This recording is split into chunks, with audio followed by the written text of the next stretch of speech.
Look into the deepest, darkest corner of any mountain biker's shed, and you often find a bag of old, broken inner tubes. We've often done it. We've promised ourselves to sit in front of the fire one winter's night and spend the night repairing these so we can be used again. But now they just sit like a guilty reminder of our laziness. Well, today we're going to show you just what you can do with these old inner tubes, even if you run tubeless now. So these are MBR's top 10 uses for old inner tubes.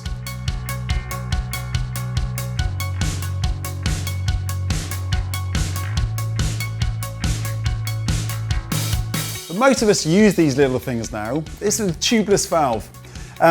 Often it can cost up to £10 for a pair of these in order to be able to actually run your tyres tubeless. But if you look carefully, all it really is the valve from an inner tube. So it should be pretty simple to make your own. If you find yourself an old inner tube and have a look at the valve, you can see that it's pretty much exactly the same. The only real difference is the proper tubeless valve has a part of rubber actually already attached to it. But if you look, so does this. So all we really need to do is cut around this to leave a little bit of rubber here, and then it'll work as well, or if not better, than a standard tubeless valve. You really only need about sort of 5 or 6 millimeters each side on here. So trim it over and then do the same on this side. You'll probably notice as well that the inner tube is actually a little bit more reinforced around here and often in a circular shape. So you can almost use that as a bit of a guide to actually sort of start cutting this around as well. And hey presto, that's pretty much the same as a tubeless valve. So what you can do is, obviously, the shape of this really should correspond to the size of your rim. So you want to cut it down so it doesn't go right to the sides here, so there's space still for your tyre on there. So put it on, push it through, and tighten as you would do a normal tubeless valve. And hey presto, tubeless valves.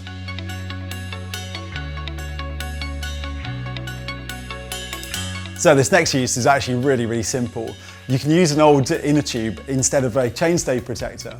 Now most bikes probably do come with a chainstay protector, but over time these can wear or fall off. So you can simply use an old inner tube. You can either cut it in this sort of way and wrap it around your chainstay. Now I find that when you do it with a proper inner tube like this, it looks a little bit chunky and just a little bit sort of amateur really. So the best thing to do is to actually cut your inner tube into strips, and that will make it look a lot nicer and neater. So like everything, here's one I've done earlier. So all you really need is your inner tube cut into strips like this, and then a little bit of electrical tape.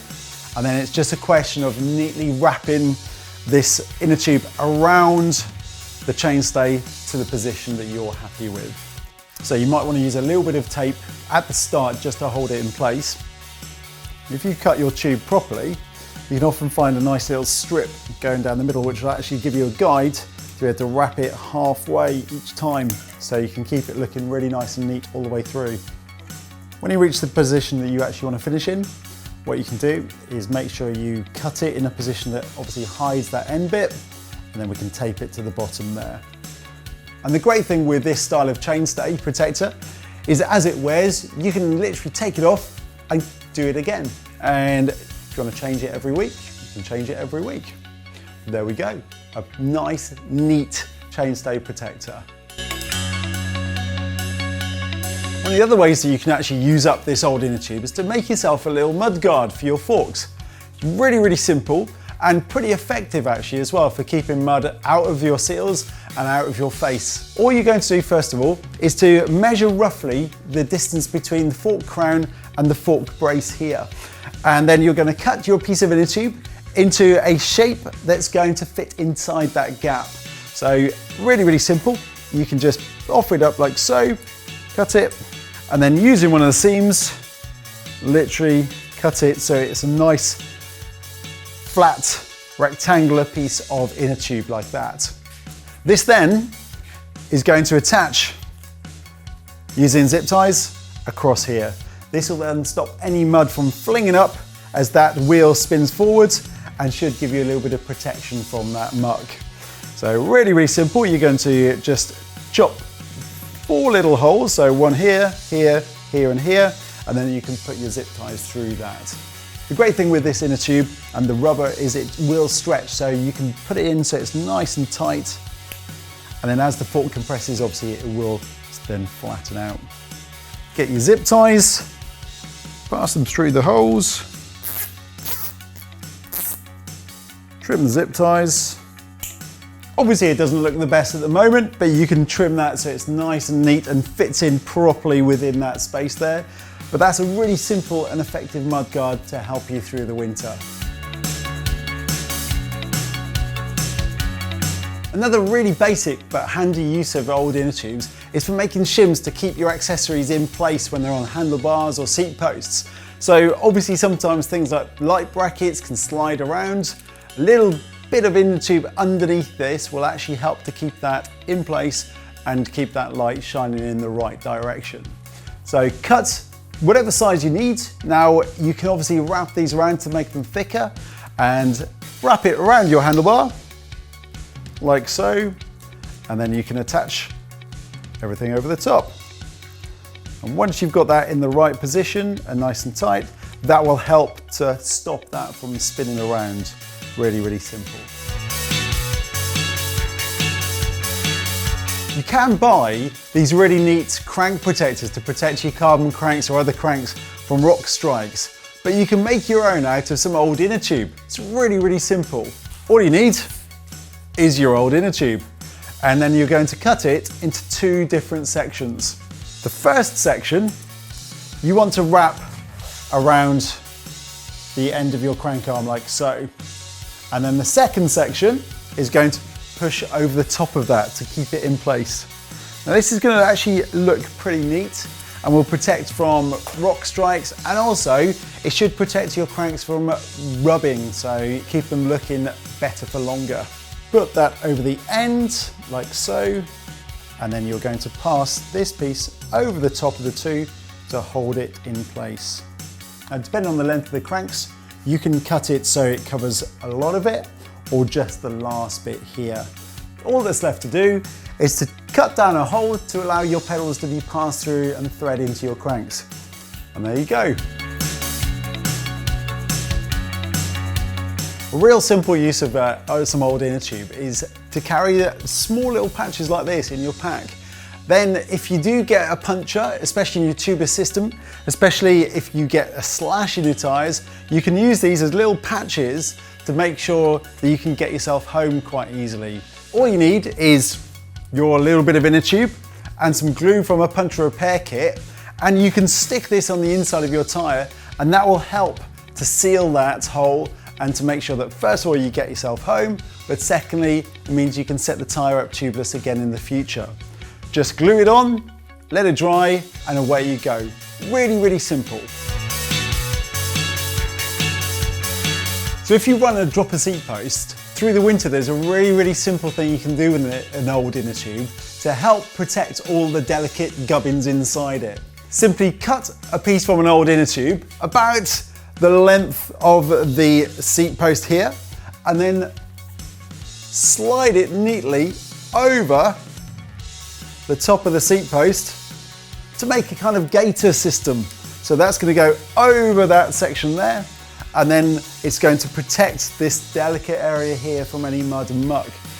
Now you can see it's pretty gappy at the top here, so what you could do is you could use a zip tie to hold it in place, but even simpler than that, and another use of an inner tube, is to actually cut a little elastic band out of it. Because at the end of the day, an inner tube is basically a massive elastic band. So you can cut yourself a small piece here. Now this is from a road tube because we want a small diameter. And then you can cut it into as thin sections as you need. Now the thicker the piece, the stronger the elastic band it's going to make.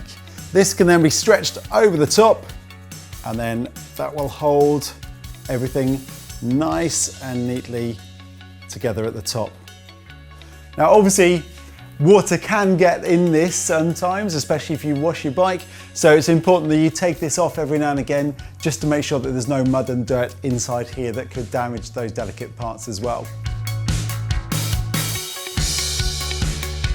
So we briefly just mentioned using an old inner tube as elastic bands, and they are really simple things to do, and also something that's got a massive amount of uses. So depending on how strong an elastic band effect you need is all down to how you cut these out. And as I said, using different types of inner tube will give you different diameters for different jobs. So one of the things you can use one of these for is to hold all of your tools together that are going to go into your pack. That way when you want to find those, it's going to be simple, they're going to be all together.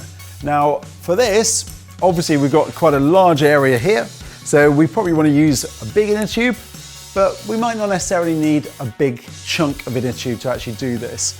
So probably just a small bit. And the great thing here, if you get it wrong, first of all, there's so much more that you can actually use again and again. So you can experiment all the time.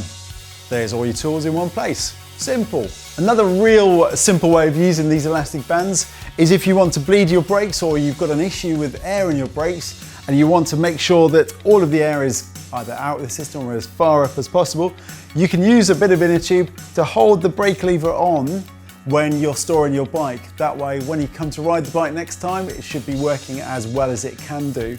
Simply slide it over your grips, pull the brake lever, and that'll hold that in place. As I said, the thicker the piece of elastic here, then the stronger the grip it's going to have. So if that's not quite enough, make it a bigger piece next time. So the final two uses for old inner tubes are workshop based really. So first one, again, super simple. If you've got your tools, sometimes you need a bit of extra grip or cushioning. So you can cut small pieces of inner tube and slide them over the handles. And what this will then do is to give you that little bit of extra grip you need. And on those bigger, heavier jobs, it will give you that little bit of extra cushioning as well. So there we go, super simple.